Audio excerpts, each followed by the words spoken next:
Bom, direto para Brasília, com o repórter Antônio Maldonado. O presidente Jair Bolsonaro não está na capital federal, passa um período de férias, mas Maldonado, político é político, né? Ele continua cumprimentando apoiadores e voltou a defender o voto impresso, não é isso? Isso mesmo, Tiago. Bom dia a você, Adriana, todo mundo que está acompanhando aqui o Jornal da Manhã. É realmente algo que a gente fala muito aqui em Brasília, né? O político, ele pode muitas vezes, inclusive, deixar o cargo, mas não deixa de ser político. E as declarações aí de autoridades que, enfim, compõem o principal poder da República, elas acabam, de fato, repercutindo, não tem como. O presidente Jair Bolsonaro segue em férias lá em Santa Catarina, na cidade de São Francisco do Sul.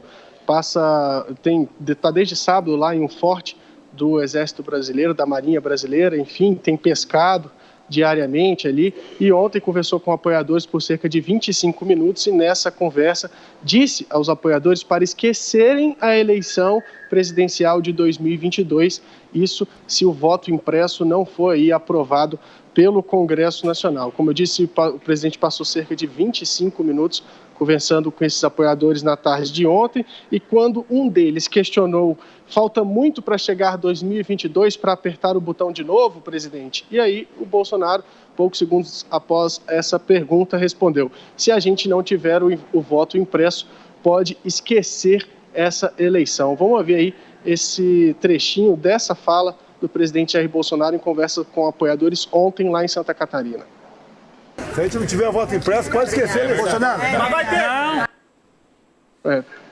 Pois é, Tiago, a gente vem vendo o presidente Jair Bolsonaro, ele vem defendendo essa questão do voto impresso e a aprovação de uma emenda constitucional, de uma proposta de emenda à Constituição ali por parte do Congresso, justamente que crie essa espécie de comprovante de voto. Ele não quer que o voto volte a ser aquele voto no papel, não. Na verdade, é que saia uma espécie de comprovante da urna eletrônica que garanta ali ao eleitor que o voto foi computado justamente naquele candidato que ele apoiou. Agora, isso, é bom a gente lembrar, já foi inclusive considerado inconstitucional pelo Supremo Tribunal Federal, porque poderia ser um modo aí das pessoas, dos eleitores, serem pressionados por outras pessoas para que votem em determinados candidatos, uma espécie aí de garantia de recibo do voto que poderia ter de ser cobrado aí por pessoas que pressionam outras a votarem em determinado candidato. Então, é uma questão bastante polêmica que deve passar pelo Congresso Nacional, inclusive tem relação com o apoio do presidente Jair Bolsonaro a candidatos ali,